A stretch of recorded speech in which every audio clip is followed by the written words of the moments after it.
समाधान समाधान समाधान। नमस्कार, आदाब, सत श्री अकाल मित्रों। समाधान कार्यक्रम में आप सभी का एक बार पुनः हार्दिक स्वागत।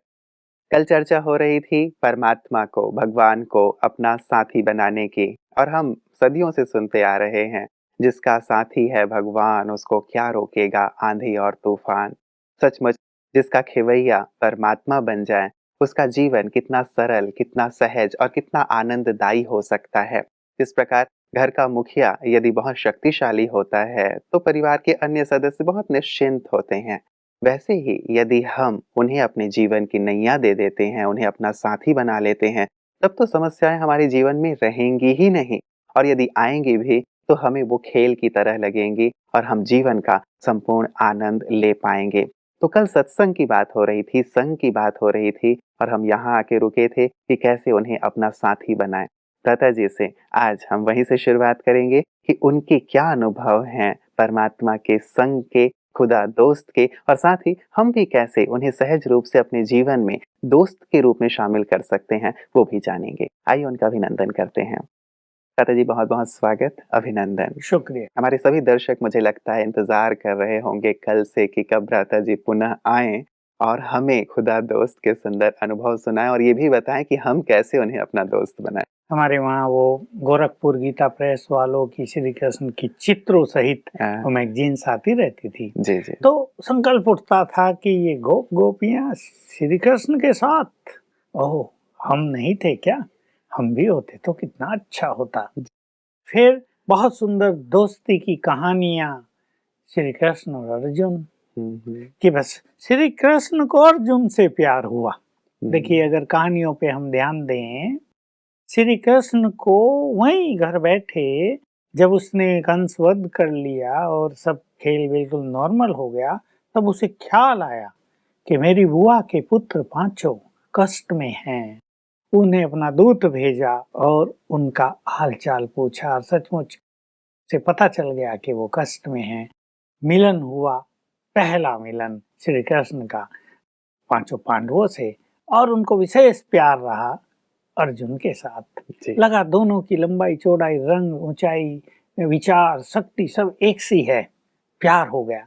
तो हम भी सोचता रहा कि भगवान से अर्जुन की दोस्ती, और फिर सारी महाभारत और सारा उनका विवरण ये दर्शाता है कि उस दोस्ती के कारण अर्जुन सुरक्षित है। उस दोस्ती में भगवान की गाइडेंस अर्जुन को मिल रही है, और उस दोस्ती के कारण ही उनकी विजय हुई है। तो मैं भी सोचता था, काश कैसे हो ये, पर न हम अर्जुन हैं न उसके साथ हैं, वो तो काल ही बीत गया, फिर कैसे हो। लेकिन ऐसा समय सौभाग्य से हमारे सामने भी आ गया कि भगवान इस धरा पर, और हमें उसका संदेश मिला और हम उसके पास आ गए। और जब मैं पहली बार आया तो मेरी ये दृढ़ इच्छा थी इन्हीं के साथ रहूं, और कुछ ही मास में वो शिव बाबा ने मेरी इच्छा पूर्ण कर दी। मुझे बहुत अच्छी स्पिरिचुअल प्रोग्रेस करने की एक अपॉर्चुनिटी मिली यहाँ पर आकर, और 82 से एक दिन की घटना है, बस एक सुंदर सी थी तो निगेटिव, लेकिन मेरे लिए वो बहुत सुंदर बन गई कि मैं अकेला घूम रहा था नक्की के चारों ओर। मन थोड़ा सा खुश नहीं था, कहूँ थोड़ा उदास था। कुछ बात हुई थी, छोटे थे हम, किसी ने कुछ कह दिया था, मन में वो चल रहा था। मैं सोचा, जैसी चर्चा हम कल कर रहे थे कि मेरे भी ऐसे दोस्त तो नहीं हैं जिनको हम अपना सब कुछ सुना दें। मैं सोचा कि मेरा भी कोई अच्छा दोस्त होता तो मैं भी मन की सारी बातें शेयर करके आज हल्का तो हो जाता कम से कम। तुरंत ऊपर से ठक ठक ठक ठक ठक आवाज जैसे आने लगी, जैसे मैं सुन रहा हूँ, मैं हूं ना तुम्हारा खुदा दोस्त, सुनाओ मुझे। और जैसे मेरा तीसरा नेत्र खुला, मैं जगा हूँ कि तुम मनुष्य दोस्तों की बात कर रहे हो, उनकी तलाश कर रहे हो, भगवान तुम्हारा दोस्त। बस मैंने बाबा को कहा, बाबा थोड़ी आज ये मन उदास हो गया है मेरा, ये बात हो गई है, पता नहीं क्या हुआ, बस ये बताते ही मन फ्रेश और आनंदित। वहां से मुझे लगा कि भगवान दोस्त, और मुझे भी ऐसा लगा कि भगवान मुझसे दोस्ती करना चाहता है। ये अपने में एक वंडरफुल बात थी कि क्योंकि हम तो उसे जानते ही नहीं थे कि वो भी इस तरह कोई दोस्त बनता है। और फिर उसी साल, ये बात 1982 की है, 2 मुरलियाँ चली, यानी 2 बार बाबा आए और उन दोनों का जो टॉपिक था वो था खुदा दोस्त। और उससे मुझे बहुत अच्छी गाइडलाइन मिल गई कि भगवान से दोस्ती करनी है, वो दोस्ती निभाने के लिए तैयार है, लेकिन ये नहीं वही हमसे दोस्ती करे, हमें भी तो करना पड़ेगा। तो पहला विचार जो मेरे मन में आया था कि friendship is the meeting of 2 pure heart, 2 पवित्र दिलों का मिलन है दोस्ती। दोस्ती तभी एवरलास्टिंग होती है जब दोनों के दिल बिल्कुल साफ और पवित्र, यानी दो न हो के एक हों। तो मुझे संकल्प हुआ कि वो है सुप्रीमली प्योर, एब्सोल्युटली प्योर, पवित्रता का सागर। तो अगर मुझे उससे दोस्ती करनी है तो मुझे भी सुप्रीमली प्योर होना ही पड़ेगा। दिल में और कुछ नहीं, कोई गंदगी नहीं, ये रबिश नहीं, क्लीन हार्ट, एक के प्यार में भरा हुआ दिल। मेरे पास ये चीज थी, ये जस्ट जागृत हो गई और मैंने इन सब को बढ़ाया और शिव बाबा को अपना दोस्त स्वीकार कर लिया। You are my supreme friend. और फिर तो इस दोस्ती का दौर बहुत सुंदर चला। कृष्ण और अर्जुन की सारी कहानियां ज्ञात थी, मैं उनको बहुत रुचि से पढ़ता था, अभी पढ़ता रहता हूँ, मुझे बड़ा मजा आता है कि कैसे श्री कृष्ण के सामने अर्जुन अपने को समर्पित रखता है, अपनी बात तो कहता है, कुछ भी मन में दुविधा हो, कोई भी उसे गुस्सा आ रहा हो, वो बात तो कहेगा, सब निकाल देते हैं। श्री कृष्ण जब कुछ कहता है स्वीकार कर लेते हैं। सब कुछ समझ, बस जो तुम कहते हो वही परम सत्य है। जी। तो ये बातें मैंने बहुत सारी सीख ली और पहला अनुभव मेरे पास बहुत सुंदर हुआ इसका। और फिर तो बहुत सारे अनुभव, विशेषकर बीमारियों में या साधनाओं के मार्ग में कहीं कठिनाई होती है, मैंने शिव बाबा को कह दिया था, you are my good friend, true friend, जहां मैं गलती करूं मेरे कान पकड़ लेना। तो इसके बहुत अच्छे अनुभव हुए। तो गलतियां तो होती हैं मनुष्य से और हमसे भी होती थी, तो तुरंत बाबा की ओर से सिग्नल आता था, नो तुम्हें ये नहीं करना है, जो और लोग कर रहे हैं वो तुम्हें नहीं करना है। जी। तो बहुत अच्छी एक चीज है। तो भ्राता जी, एक चीज आपने जैसे कही कि मित्रता में 2 पवित्र दिलों का मिलन होता है, लेकिन अभी यदि हम अपने दिल को देखते हैं या अपने जीवन को देखते हैं तो वैसी पवित्रता, वैसी शुद्धि हम नहीं पाते हैं, फिर हम उनसे कैसे अपनी समीपता बढ़ा सकते हैं? बस ये इसका उत्तर यही है। प्रश्न तो ये बिल्कुल स्वाभाविक है, क्योंकि उस जैसी पवित्रता तो किसी किसी के पास ही हो सकती है।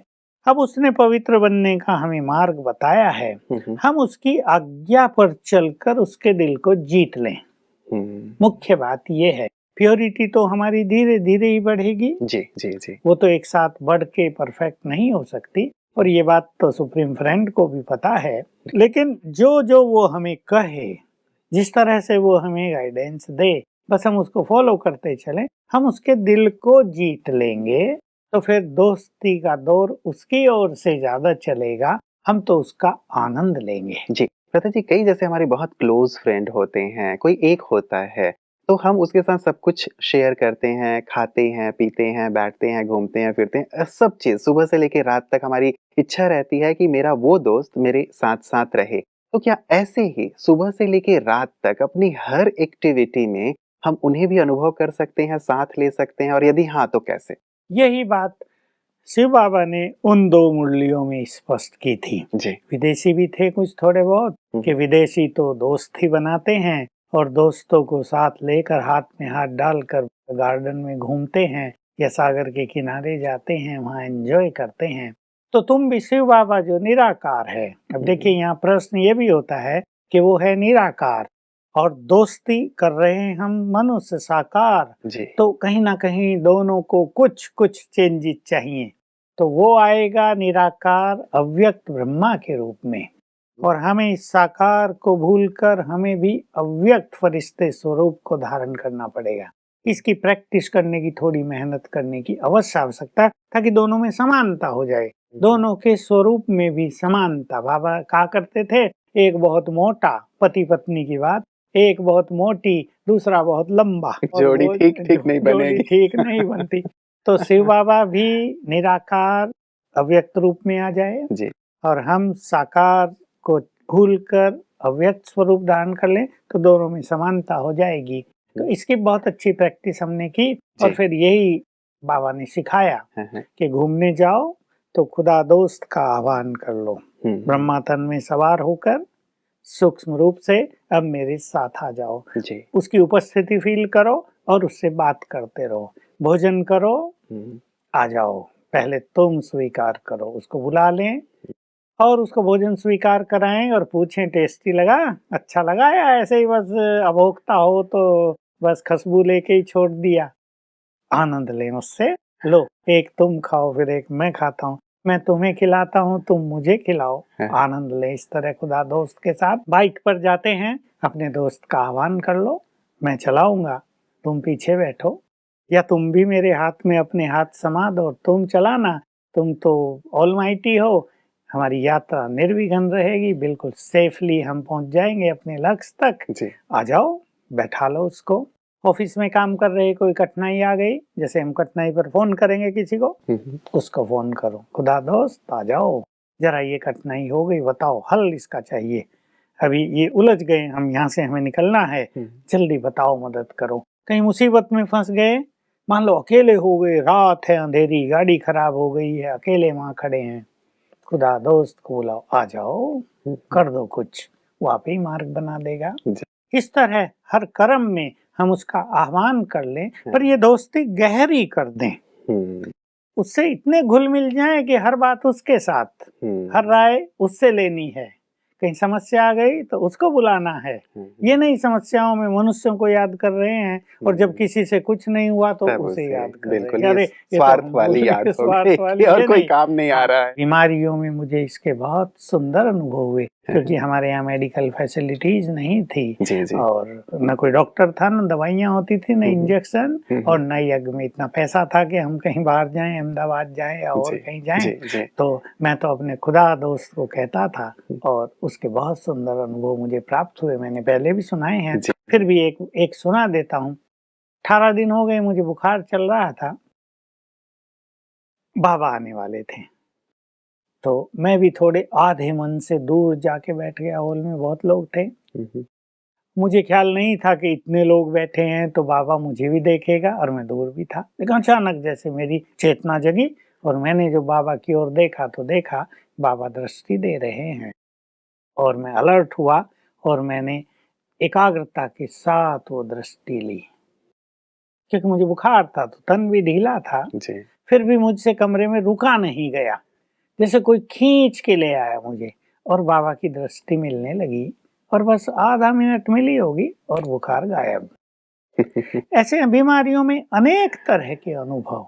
कमर दर्द मुझे हुई, हंसी की बात भी है, मैंने चेकअप कराया तो आया कि 8 जगह कमर में तुम्हें डिफेक्ट है। डॉक्टर हैरान, तुम चलते कैसे हो? मैंने कहा मेरा चलना क्या, मैं तो आनंद पूर्वक दौड़ता कर रहा हूँ, मेरे को तो कोई समस्या नहीं। फिर मुझे ख्याल आया कि ये सुप्रीम फ्रेंड जैसे बैकबोन बनकर कमर में भी समाया हुआ है और वो सब कुछ कर रहा है।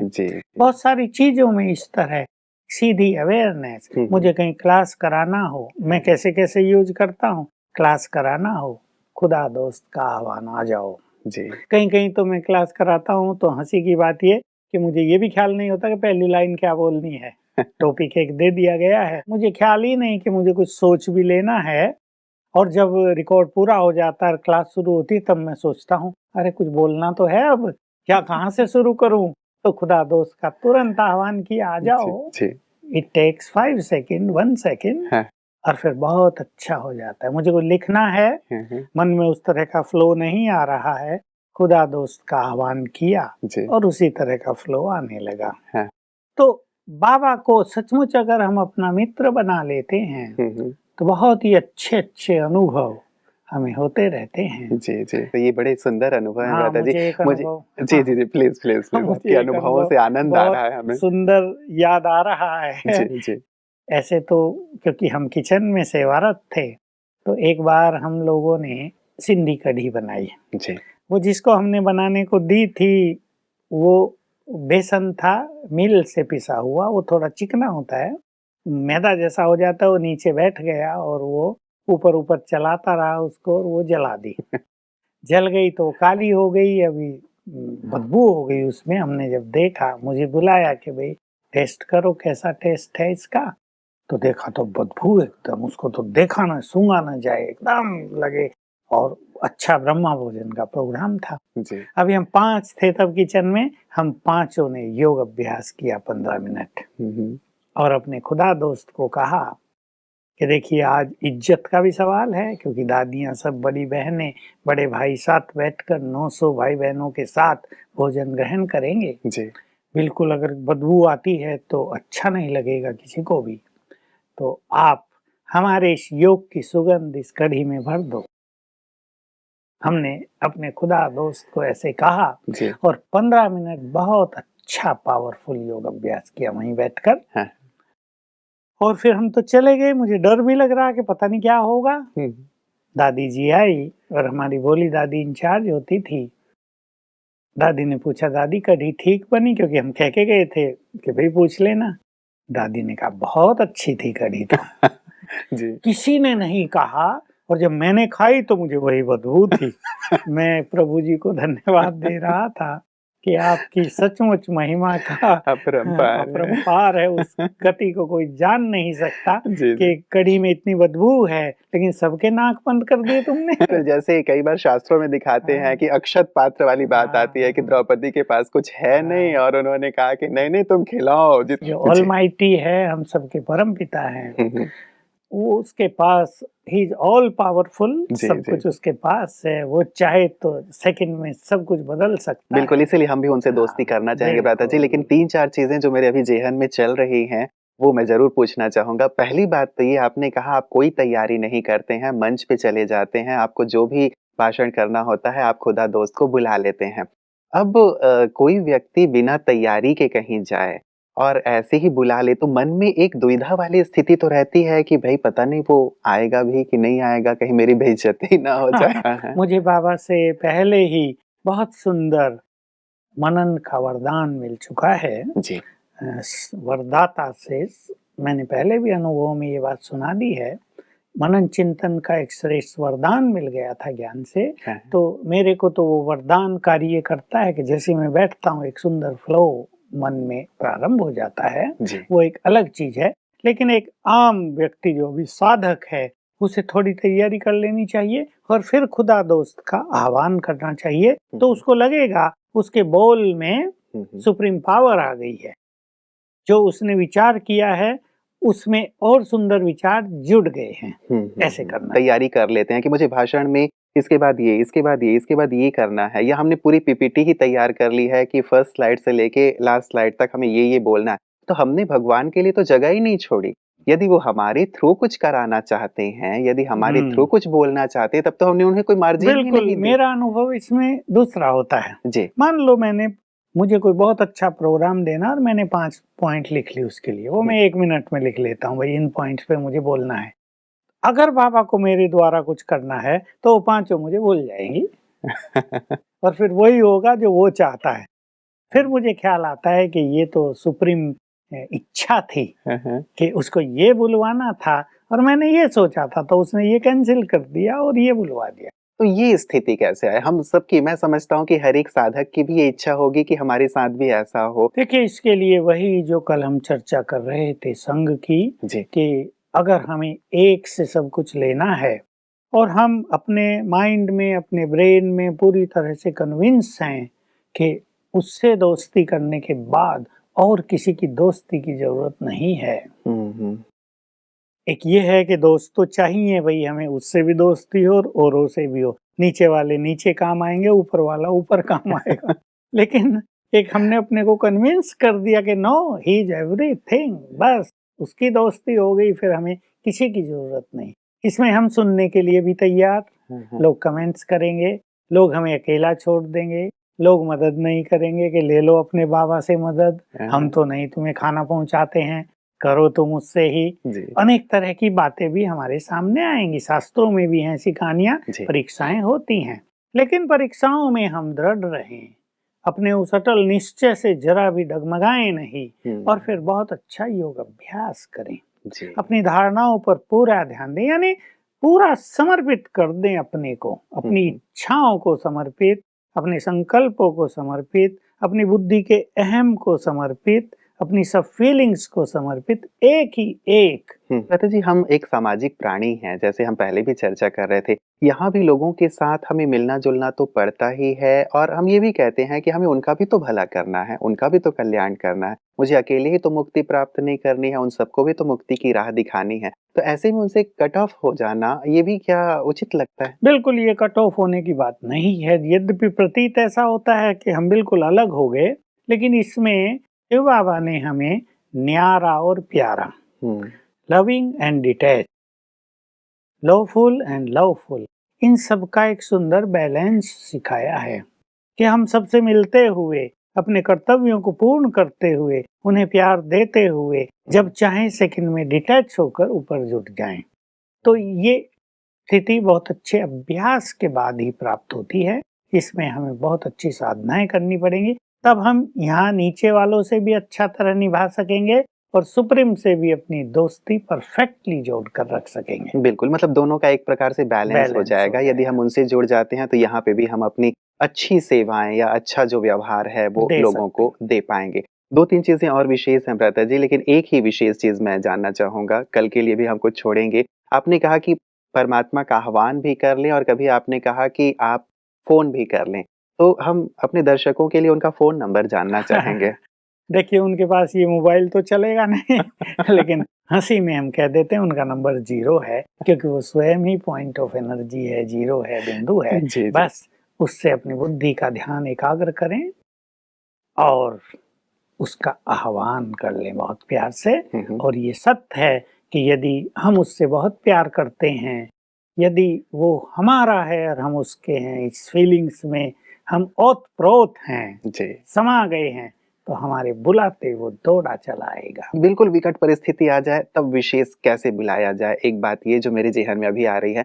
और दूसरी बात ये कि कई बार जैसे आपने कहा कि हम बीमारियों के समय भी उन्हें याद करें, तो बीमारियों में उन्हें याद करना और दवाइयाँ लेना, इन दोनों की स्थितियों में स्पष्टीकरण ज़रूर हमें चाहिएगा कि कैसे? क्योंकि कई लोग ऐसा सोचेंगे कि हमें दवाइयाँ नहीं लेनी है, हमें बस उस भगवान की ही मदद लेनी है, तो शायद यहाँ भी स्पष्टीकरण की ज़रूरत है। कल मैं चाहूँगा कि इन दोनों बातों को आप स्पष्ट करें। आज के सुंदर अनुभव के लिए, जिसने हमारे सभी दर्शकों को भाव विभोर कर दिया होगा, आपका बहुत-बहुत शुक्रिया।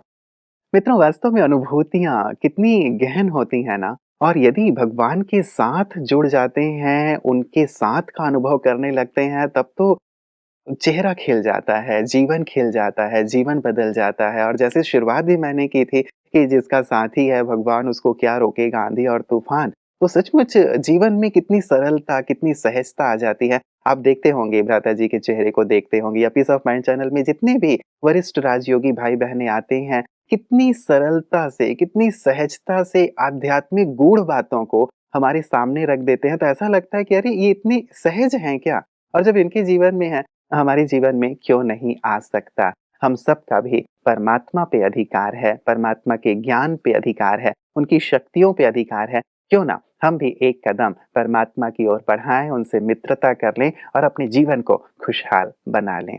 कल पुनः बने रहिएगा संग पे, परमात्मा की इन 7 पे जो 2 प्रश्न मैं छोड़े जा रहा हूँ, उन पे हम चर्चा करेंगे भ्राता जी के साथ। अपना ख्याल रखिएगा और कल ठीक 7:30 बजे पुनः हमारे साथ रहिएगा। आज के लिए इतना ही, दीजिए इजाज़त। नमस्कार।